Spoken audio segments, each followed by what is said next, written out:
Continuons nos petits enseignements. Et là, nous sommes dans le combat spirituel.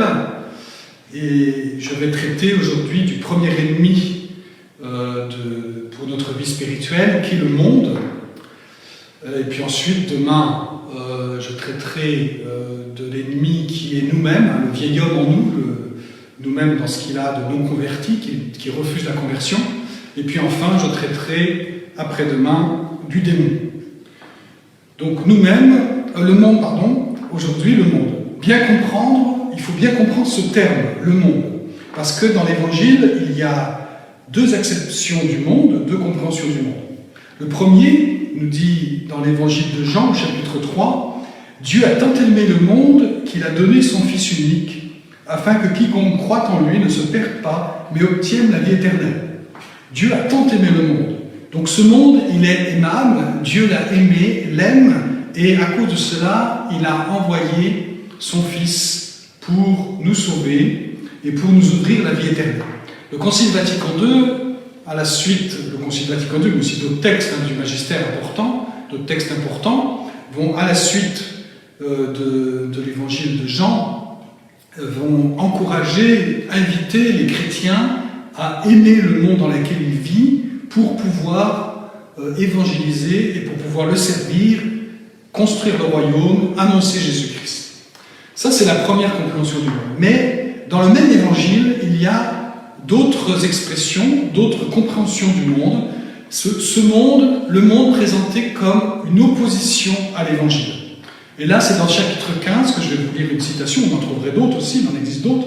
« Si le monde a tant de haine contre vous, sachez qu'il en a eu d'abord contre moi. Si vous apparteniez au monde, le monde vous aimerait et aimerait ce qui est à lui. Mais vous n'appartenez pas au monde, puisque je vous ai choisi en vous prenant dans le monde.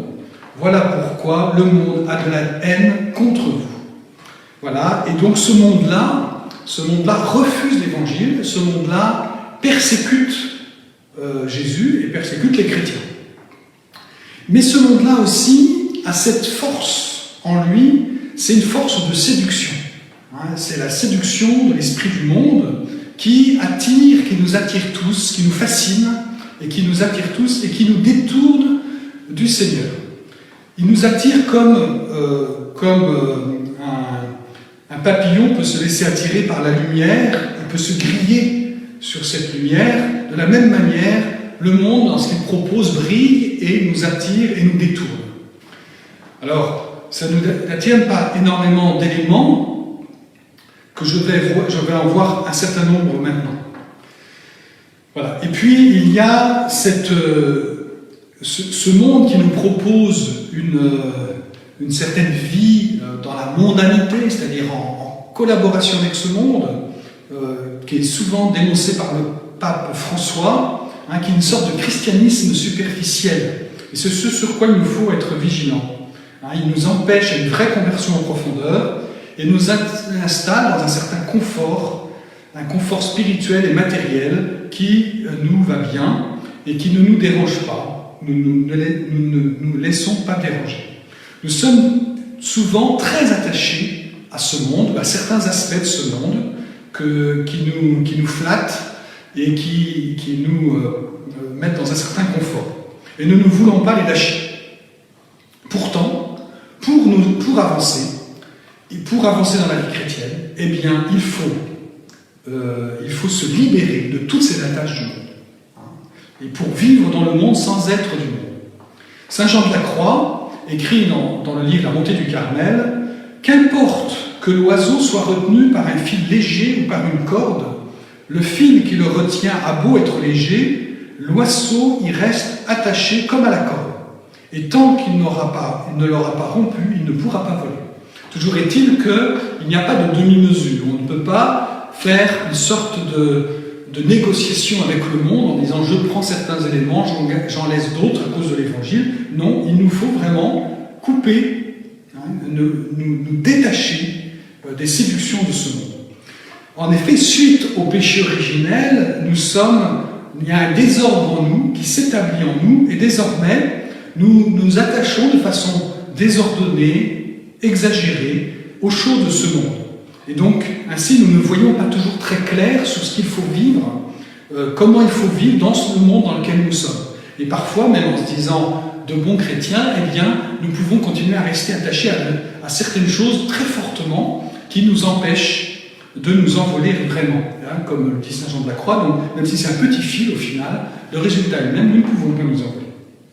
Alors, ainsi, dans ce dérèglement, il y a un aspect. Alors, je pourrais reprendre volontiers, je vais en citer d'ailleurs quelques-uns rapidement, les 7 péchés capitaux, hein, qui sont liés à l'attachement au monde, aussi à l'attachement au vieil homme, et aussi comme réponse aux séductions du démon, les 7 péchés capitaux. Et donc je vous conseille ce livre, vous le connaissez peut-être déjà, de Pascal Hine, voilà, qui nous détaille donc ces grands mouvements de péchés, hein, ces péchés capitaux. Ce sont des péchés qui résument tout un ensemble d'autres péchés qui sont bien évidemment beaucoup plus nombreux. Donc parmi ces péchés capitaux, il y a le péché capital de la paresse. La paresse est un attachement au monde où nous nous laissons emporter dans une certaine tranquillité, et nous ne voulons pas trop nous secouer pour convertir vraiment nos vies, pour sortir vraiment de notre médiocrité. Il y a aussi, alors là c'est pas un péché capital, bien qu'on pourrait sans doute le lier à un péché capital, il y a la mondanité, hein, donc j'ai évoqué un instant, la mondanité qui est une sorte de connivence parfois subtile avec les séductions du monde. Hein. Même dans le monde catholique, donc, on peut voir des gens très croyants, très fervents, hein, qui prient beaucoup, qui cherchent à être généreux aussi, et pourtant attachés, par exemple, je prends un exemple comme ça qui vient, attachés à la maison de famille, comme si c'était la chose qu'il fallait conserver pour l'éternité, et finalement c'est plus important que d'aller au ciel, même s'ils ne diront bien sûr pas ça. Toujours est-il que cette mondanité superficielle, où on se rencontre avec d'autres gens qui pensent pareil, et on se conforte dans une certaine médiocrité chrétienne. Voilà. Et donc il nous faut vraiment lutter contre tout cela, tout cet esprit du monde. Il y a une triple concupiscence, hein, donc une triple séduction. Hein, dans la première épître de Jean au chapitre 2, il est dit « Tout ce qu'il y a dans le monde, la convoitise de la chair, la convoitise des yeux, l'arrogance de la richesse, tout cela ne vient pas du Père, mais du monde. Or, le monde passe et sa convoitise avec lui. Mais celui qui est fait la volonté de Dieu demeure pour toujours. » Donc il y a 3 choses, la convoitise de la chair, la convoitise des yeux, l'arrogance des richesses. La convoitise des biens terrestres. Donc, je l'ai déjà un peu évoqué, hein, c'est cette attirance par les biens terrestres. Parmi eux, il y a un bien que Jésus dénonce de façon catégorique, car il résume un peu toutes les tentations, c'est l'argent. La première lettre à Timothée, chapitre 10, dit ceci, « Car la racine de tous les maux, c'est l'amour de l'argent. Pour s'y être attachés, certains se sont égarés loin de la foi et se sont infligés à eux-mêmes des tourments sans nombre. » Oui, l'argent a une force de séduction très forte, et nous sommes tentés de vouloir servir Dieu et l'argent, et Jésus nous dit que c'est impossible. Il nous faut donc choisir, nous ne pouvons pas avoir 2 maîtres. Et donc, parmi les péchés capitaux, il y a l'avarice, qui est cette tendance, proportion à prendre l'argent comme étant notre sécurité, et qui s'oppose au don, à donner, à la générosité, mais quand on donne de l'argent, on donne de soi-même aussi, donc c'est le don de soi. Il faut bien sûr ajuster ce rapport à l'argent en fonction de son état de vie. Hein. Évidemment, un religieux ne va pas le vivre de la même manière qu'une famille qui devra gérer un patrimoine, c'est nécessaire. Le compendium de la doctrine sociale de l'Église, autre livre que je vous conseille, hein, qu'il ne faut pas lire d'un bout à l'autre, mais lire par petits chapitres en fonction de ces questions, eh bien, nous dit clairement, nous rappelle clairement au numéro 328 que les biens, même légitimement possédés, conservent toujours une destination universelle. Toute forme d'accumulation indue est immorale, car en plein contraste avec la destination universelle assignée par Dieu créateur. Toujours est-il que l'argent est fait on a le droit d'en posséder, mais quand on en possède, quand on possède aussi du patrimoine, eh bien, nous sommes des intendants et nous avons responsabilité de bien les répartir et de ne pas accumuler de façon indue. Et donc il nous faut renoncer à une certaine accumulation exagérée et chercher plutôt une vie simple. Par exemple, on peut être tenté par vivre des voyages luxueux ou aimer des vacances qui coûtent une fortune au lieu de vivre quelque chose de plus simple, plus humble et qui permettrait d'être plus généreux avec celui qui en a besoin. Aussi, l'aumône a une place particulière. Ce sont une des armes de conversion que l'on met en avant au moment du carême, l'aumône avec le jeûne et la prière. L'aumône a une place particulière et traditionnellement dans la Bible, on parle de la dîme, le 10e de ses revenus. Alors même si on n'en est pas là, il faut se dire que nous avons besoin de vivre une conversion par rapport à l'argent, pour nous détacher de cet argent, pour utiliser comme un bon serviteur et certainement pas comme un maître. La situation française, en France, c'est très particulier parce qu'on n'ose pas parler de l'argent, on a du mal. Voilà. Je passe sur l'argent rapidement pour aborder les deux autres rapidement. Le plaisir des sens, c'est le deuxième point, le plaisir du regard, nous dit tout à l'heure l'épître. Eh bien, alors, nous fait rapporter au péché capital de la gourmandise. Je vais en parler un peu demain, quand on va parler de la conversion par rapport à soi-même, au vieil homme, parce que là, nous sommes appelés à vivre un vrai choix. Mais je voudrais simplement souligner une chose dans le plaisir des sens. Aujourd'hui, le grand piège dans lequel nous sommes nombreux à tomber, c'est l'Internet et toute l'addiction qui est par rapport au regard sur ce média. Alors vous l'utilisez, moi je l'utilise, mais voilà, c'est un bon serviteur, mais certainement pas un bon maître. Et donc voilà, il nous faut aussi, dans les plaisirs des sens, savoir lutter contre ces séductions du monde.